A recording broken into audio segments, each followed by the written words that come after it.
உரிமைக்கான போராட்டத்தை இணைத்த தோழர்களே, சிறை சென்ற செம்மல்களே, தோழர்களே, தியாகிகளே, வீர வணக்கம், வீர வணக்கம், உங்களுக்கு எங்களது வீர வணக்கம், வீர வணக்கம்.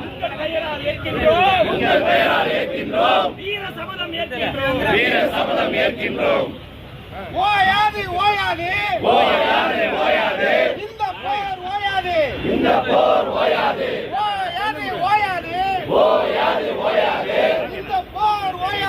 இந்த போர் ஓயாது இதிலே சமரசம் கிடையாது அடியும் இடியும் வெடியும் கொண்டு நிலைகள் வந்த போதும் அடிபணியாத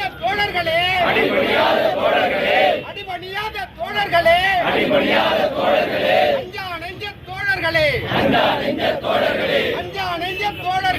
அஞ்சா நெஞ்ச தோழர்களே